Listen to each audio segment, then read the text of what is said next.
The first step is to open your browser, the one that you are most used to, and type in the website Prusa3D.com. We will navigate to the Prusa research website, and on the website we need to search for software tab. If we click on the software, it will automatically launch a menu where we can choose to download either Prusa Slicer software or Prusa Connect. For this purpose, we will not look at the Prusa Connect. I'll talk about it in next chapters. Today, we will be focusing mostly on Prusa Slicer. So we're going to click on Prusa Slicer and we will see a prompt to download the software depending on which operating system we are using. So I'm a Mac user, so I'm going to click on download for a Mac. But if you are on your Windows or if you're using Linux, then you can just switch between the tabs and click on download depending on the operating system that you have for your computer.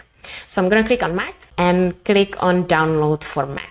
You will see that there will be a window asking about your email to receive some news on the newsletter. If you want to, you can opt in to share your email address. Prusa Research usually shares very nice newsletters with nice new information about their new printers, new upcoming events, also some trainings, but also different information about new filaments. So it's quite useful to share your email address with Prusa Slicer. But if you don't want to, it's not necessary. As you have seen, after 10 seconds, the execution file or the file for installation would automatically start downloading. So I'm going to close the window because I'm already subscribed, and I'm going to head here to my downloads and launch the installation file. Your process might be a little bit different. You might have a Windows or a Linux.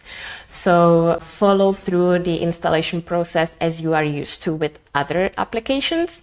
I'm going to do this very quickly for the Mac system. It shouldn't be any different than what you are used to. In case you need any help, please just reach out to me either via email or you can add a comment here in the course. So what I'm going to do is I'm going to grab the icon and move it towards the applications, and I'm going to replace it because I already have my Prusa drivers and Prusa Slicer there. And then I'm going to start with the installation process. I'm going to double click on the drivers, and here I can see that I have Prusa Slicer. Once I'm done, I'm going to launch Prusa Slicer, open, click on OK. If you would like to send some information to Prusa for them to help them build the software better, then you can click on send system info.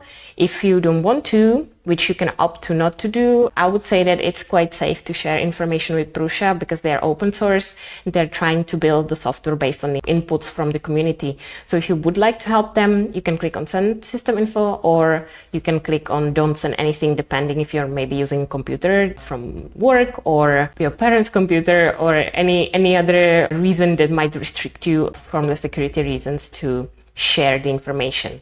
So I'm going to click on send system info, and now we are inside our Prusa Slicer. You can now close your Prusa Slicer because before we start creating our G-codes and transforming our swatches into something that a 3D printer can print, we need to create our designs. So let's start with the first part, and that's how to create and how to design your 3D printed textile sample.